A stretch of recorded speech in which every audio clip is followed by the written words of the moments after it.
Hi guys, this is Illusion Podfics, and today we're going to be reading Birds of a Feather by House_Library. This is Chapter 10. MJ sat on her bed staring at the advanced statistics notebook in her hands. It wasn't hers. She was sure of that. The scribbles inside, the small doodles of a web and some chemical formulas, it all felt foreign and yet painfully close. She flipped through the pages, a sense of deja vu washing over her. It was happening more frequently now, these flashes of memories she couldn't quite grasp. She recalled her room back in New York was filled with little reminders, items that didn't belong to her but seemed to hold some significance. A cracked phone screen she had found in the back of her drawer, a pair of old sneakers she didn't remember buying, a hoodie with a signature on the back, a vial with some unknown substance in it, and now this notebook. They all pointed to something. Someone. But who? She had tried to ignore it at first, chalking it up to stress or fatigue, but the flashes of memories were becoming hard to dismiss. A face in moments flitted through her mind, just for a second before slipping away like water through her fingers. One face, in particular, seemed to linger more than others. A boy with kind eyes and a determined expression. She couldn't remember his name, but the feeling of knowing him was strong.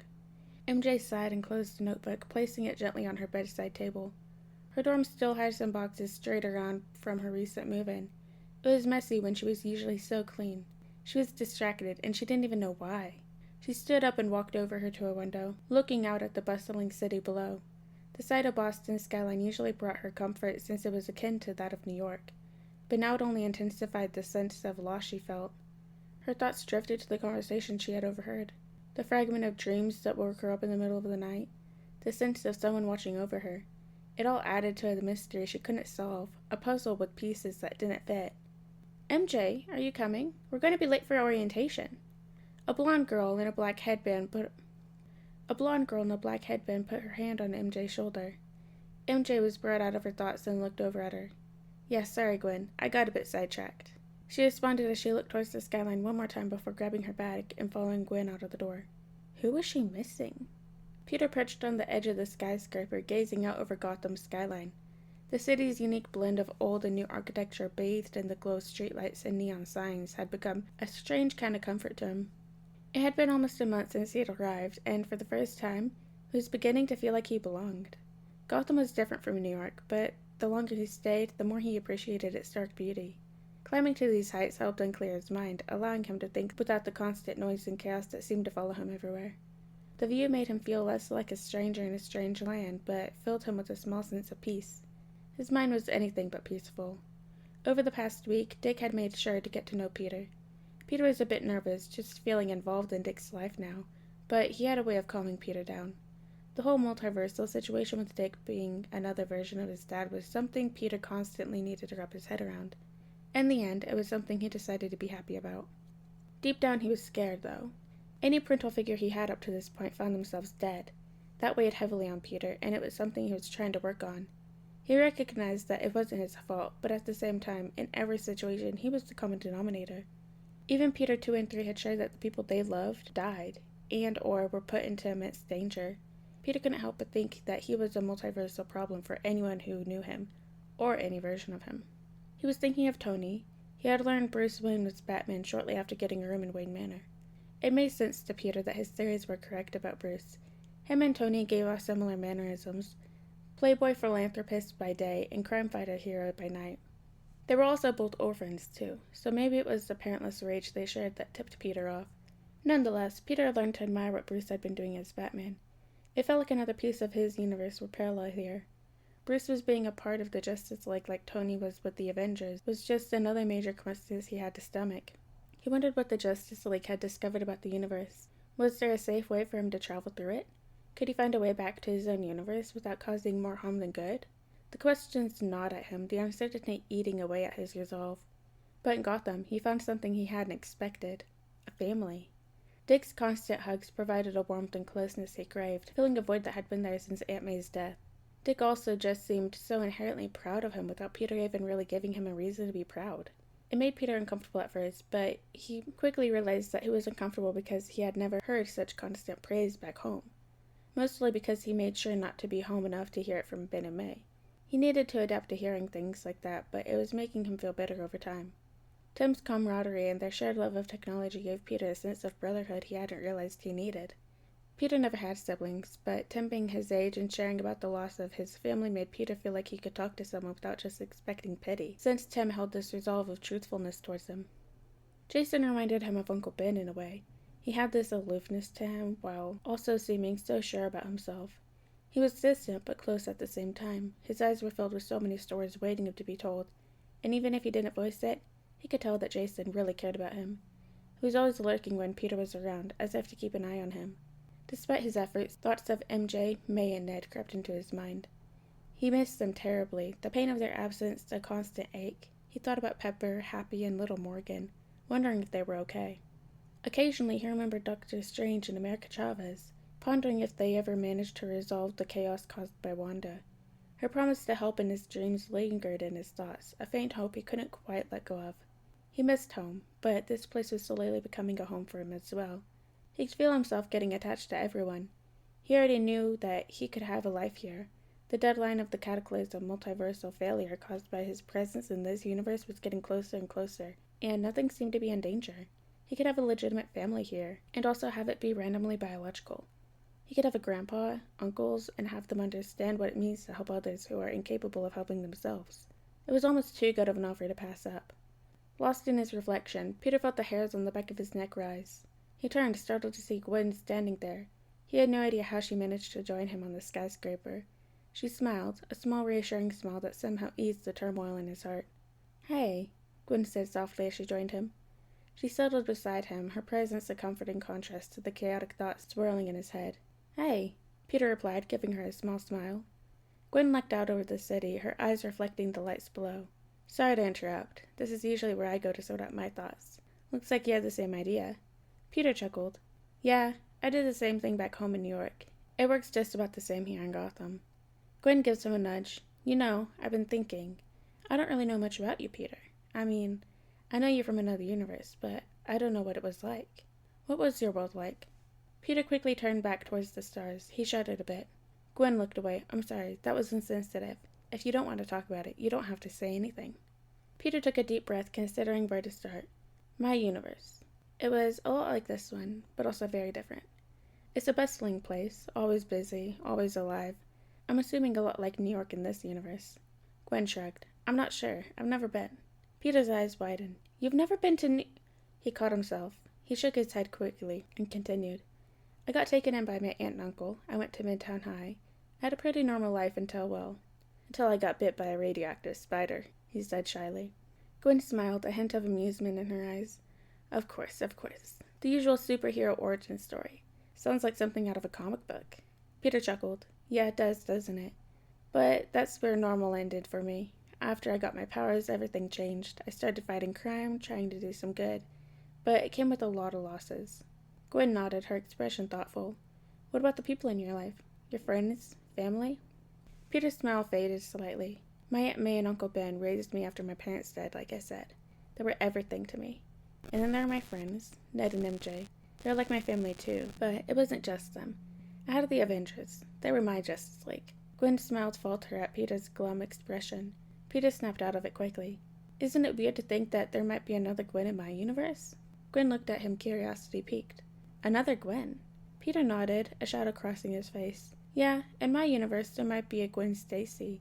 Peter 3, another version of me from a different universe, told me about you. Well, one of you.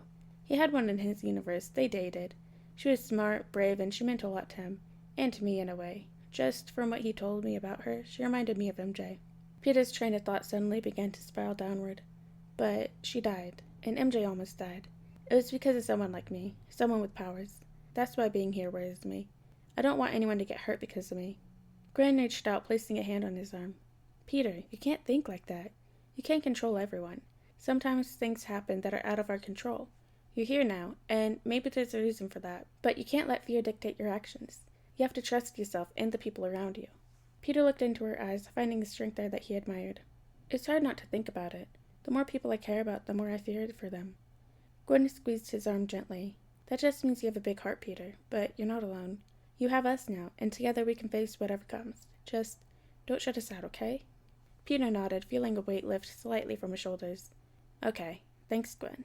Peter turned to Gwen, curiosity getting the better of him. How did you make it up here? Gwen's smile widened, a glint of mischief in her eyes. I am somewhat of a vigilante myself. The Nightbird. Peter blinked, taken back. The Nightbird? Yeah, Gwen nodded. Here, my alias is Nightbird. I was trained by Nightwing. It's a bit on the nose, I know. He took me under his wing, pun intended, and taught me everything he knows. Peter couldn't help but smile at the pun. Dick hadn't mentioned this to him, but then again, he hadn't really told anyone he knew about a different version of Gwen. So you're an acrobat and a martial artist too? That's just the start, Gwen said, a touch of pride in her voice. I'm not only a skilled acrobat, but an expert martial artist and a defensive duelist. But I also have a few enhancements. Enhancements? Peter raised an eyebrow, intrigued. Gwen nodded. Yeah, I have an origin story of my own, you see, she said in a mocking tone while pushing up her fake glasses. I was exposed to some highly altered gamma radiation. It's a long story, but because of it, I can absorb, use, and redirect different types of energy with my arms and legs.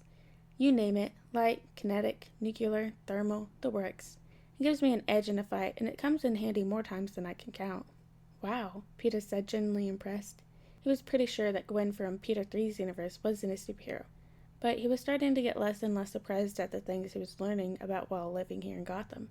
It was now almost like second nature to assume that everyone who was in his inner circle was like him in some way. For once, it was actually really comforting to know that. Of course, he wanted to protect them all, but it helped his mindset a lot to know that they also could protect themselves. That's incredible, Gwen, he said, smiling at her. Gwen shrugged, her smile turning softer. Thanks. It's been a journey, that's for sure. But it's also given me a purpose, a way to help people. A great power and responsibility, you know? To keep an eye on those who can't defend themselves. Peter grimaced. Aunt May. He felt a pang in his chest, and it felt as though bile was rising up in his throat. He could feel the water spring up in his eyes as he closed them quickly. He swallowed and then nodded. Yeah, I get that. It's what I do, but I do too, he said to Gwen, turning away and looking back at the skyline. Gwen looked at him, her eyes filled with empathy. I know it's hard being away from the rest of your world, Peter, but just know another reminder that you're not here alone. You have us now, and we're going to figure this out together. Peter rolled his eyes playfully, but felt a warmth spread through him at her words. Thanks, Gwen. That means a lot. Anytime, she said, nudging him lightly. No, come on. Let's see who can get down faster. I'll give you a head start. Peter laughed, feeling a bit lightheaded than he had in weeks. You're on. With that, they leapt off the skyscraper, racing each other down, their laughter echoing through the Gotham night. Peter leapt from the building's edge, his body twisting gracefully mid-air as he followed Gwen down the side of the skyscraper. The wind brushed past him, a familiar sensation that always brought a strong sense of peace. He glanced over at Gwen, who moved with fluidity and ease that belied her training and enhancements. She flashed him a confident grin before pushing off the wall and flipping through the air. As they descended, Peter's spidey senses suddenly flared to life. It was an intense, sharp spike that vanished as quickly as it came, but it left an unsettling residue. As he was about to land on the cement in the alleyway, it became metal. The sense of foreboding still prickled at the back of his mind. Suddenly, it felt eerily similar to the sensation he had when he first arrived in Gotham. Déjà vu. It was cold. It was very cold. His fingers lost all sensation as he heard the dripping of rain inside the metal dumpster again. The sirens raced by to stop who knows who. He could feel the blood from his forehead springing out and filling his vision. He felt the metal and darkness surrounding him. Something is coming, Peter. A voice echoed softly yet urgently through the alley, echoing within the dumpster. Peter froze, his heart pounding in his chest. He knew that voice. Wanda! It had to be. Strange and I will do what we can to hold it off. Please prepare yourself. The whisper made the hair on the back of his neck stand. Peter's mind raced with questions. What could possibly be coming? What were Strange and Wanda holding off? He felt a chill run down his spine, the implication sending his thoughts into a spiral of fear and confusion. He was no longer in the dumpster. Neon lights flashed over his face as he was standing now. How he would have been originally, since there was no dumpster in the alley that he could see. He caught sight of something at the end of the alley, two giant red eyes glowing ominously in the darkness. They seemed to stare right into his soul. Peter blinked, and they were gone, leaving only the echo of their presence in his mind. Gwen? Peter called out, looking around, but she was nowhere to be seen. Gwen? She must have kept going, unaware of the strange encounter he just had. He had to tell himself that to keep himself calm. Peter felt a sinking feeling in his stomach. He was back to square one, once again, feeling the weight of uncertainty and impending danger. It wasn't just his home that was at risk anymore. The threat now loomed over Gotham as well. He took a deep breath, trying to steady himself. The familiar comfort of his new family here in Gotham had given him a strange sense of security, but now that security felt fragile. He had to be ready. For whatever was coming, he had to be prepared. Peter took a deep breath and started moving again. His thoughts were a whirlwind as he tried to catch up with Gwen. If Strange and Wanda were holding something off, did they need help? His mind raced with possibilities. The Justice League had some powerful magic users. Zatanna, Constantine, and Dr. Fate had all assisted in understanding his presence in this universe and the multiverse itself. Perhaps they could help detect what he had seen or what Wanda was warning him about. Just as he was considering his options, his communicator pinged with an urgent message from Dick. It was an SOS summons back to the Manor. Dick didn't specify the reason, but Peter knew it must be serious.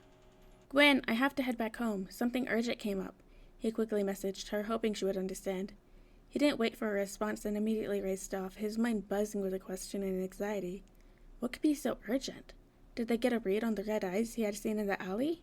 Maybe they had answers to the questions that were now plaguing him. His pace faster than usual as he headed towards the Manor. He landed at the entrance, took a deep breath, and made his way inside. As he entered, Jason quickly appeared and grabbed his shoulder. There was concern in his eyes. "Where were you?" Jason asked him sternly. Peter was confused. "I was near the shelter. Just wanted to clear my head."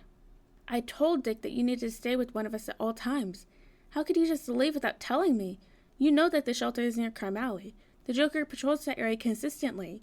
You aren't ready to be going out by yourself. What the fuck were you thinking?" Jason almost yelling at him. Peter noticed that Jason's behavior towards him changed about 5 days ago when Peter had his first encounter with the Joker. It wasn't really an encounter. It was more so Peter seeing the Joker and not the other way around. Peter had made the mistake of asking Jason about him. Ever since then, Jason had been strangely overprotective of him whenever he was alone in the city. It made Peter feel small sometimes, like Jason didn't fully trust that he could take care of himself. At the same time, Peter knew that apparently Jason had just been acting differently since he arrived in Gotham to begin with. He didn't really know this cold and callous redhead that everyone described him as. He only saw that when Jason was defending himself for others. "Jason, I'm fine. I promise. I was with Gwen. I wasn't alone," Peter said slowly, trying to calm him down. Jason's eyes darted across Peter's face in worry. His eyes were almost green-gray, like a glowy cloud. His stern face softened as he pulled Peter into a hug. "I'm not going to abandon you, or let anyone hurt you. The Joker is never going to hurt you," Jason whispered. Peter knew something was wrong. Damien made sure to let him know that Jason was in no-touch zone, or he'd have his arm ripped off kind of person. "Jason, are you okay?" Peter started to ask, but Jason quickly pushed him away and kept his hands on his shoulders. His eyes weren't clouded anymore. "Sorry, Peter. Got carried away," Jason said sheepishly. Peter was worried about him. "Peter, listen. How are you feeling?" Jason asked. "I'm feeling okay. Are you? Why? What's going on?" Peter asked hesitantly. Jason looked into his eyes and then turned around, taking a breath. "You have to introduce someone to us, Peter. Hopefully it goes well," Jason said quietly as he motioned for Peter to follow him. Peter gave Jason a skeptical look. Jason avoided his questions, so Peter needed to take note of that. He gave Jason one last look before entering further into the Manor. As they went into the common room, he saw Dick, accompanied by Tim, Barbara, Connell, and a woman he hadn't seen before. Actually, scratch that. He recognized her from several pictures in Dick's room. He just had to do a double take. He was now sure that this woman was Donna Troy. Dick had raved about Donna, and Peter had been excited to meet her. Dick had said that he was going to make it a whole big thing since Donna was basically his best friend. But Peter got the feeling that this whole thing wasn't just to meet Donna. It felt really random and sudden for them all to be standing here waiting for him. He was confused as they all seemed to have the same look on their faces. Worry. "What's wrong? Did something happen?" Peter started, but they began to move apart, and he saw a figure. Behind them, he caught sight of a familiar face, and his stomach dropped. He didn't know if it was with worry or joy. America felt useless. She knew the only thing keeping her from danger was keeping her title as the Herald of the Multiverse a secret, and here she goes telling everyone because of some stupid rope. If Strange was here, he would have yelled at her. "Don't you know the stakes of what is at hand, America? How could you tell people so carelessly after what you've been through? Are you that dense to not recognize that you were nearly killed?" She heard him in her head. She could hear it so clearly as though he was in the cage with her. The cage. She woke up inside it and was told it was for safety precautions until Peter could identify her. She really didn't want to fight anymore or leave a bad first impression on the alleged people that had been helping Peter since he got here. She knew in the back of her mind that she could probably just open a portal inside the cage to free herself, but whatever helped these people sleep at night. She felt humiliated after being interrogated again in front of more people she didn't even know. The rope drained a lot out of her, and she had no leeway to get out of it if it meant she wouldn't get to see Peter. It had been a little over 30 minutes since she woke up, and she heard a commotion coming from outside the room she was in. The doors opened, and she heard a voice. Suddenly, the group split down the middle, and she came face to face with the person she was looking for. "America?" Peter asked as his eyes widened and he ran up to her. "Peter!" she said as she got up from the cage and put her hands on the glass casing. She got déjà vu. If she had a nickel for every time she got locked up in a highly advanced glass cage in a new universe she hadn't been to, she would have 2 nickels, which isn't a lot, but it is weird that it happened twice. Why is she in a cage?" Peter asked, turning back to look at the man in the black and blue jumpsuit. The man's eyes widened in his mask as he looked at Donna and Con. "Open it," he said in a rush. Donna and Con quickly made their way to one side of the cage, and America saw as one of the glass panels fell into the floor. As America rushed out of the cage, Peter quickly pulled her in for a hug. Once they finished, Peter wiped his eyes and smiled wide. "How are you here? I thought you were dealing with Wanda and the whole Darkhold thing. You couldn't control your powers then, right? You also look older. It hasn't been that long, has it?" Peter asked her. "It's a long story. I've been traveling for a while to try and find you, after Strange told me what happened. Wanda kind of appeared to me in a dream, which was a whole other thing because Strange thought she died on Mount Wandagaro. It only took 50-ish universes for me to find the right one, which in retrospect is not that many at all." She gasped to take in more breath as Peter nodded at her to continue. "I ended up here in this universe I think about a couple hours ago, which is when I was tackled out of the sky by Superboy over here." She gestured to Con, whose cheeks have again turned scarlet as he turns his face away from Peter and America. "We had a little skirmish, which ended in me getting lassoed by Donna. They told me you were here and I had to prove I was telling the truth about knowing you, hence the cage. But on the bright side, now I can finally control my powers and I've gotten pretty good at it.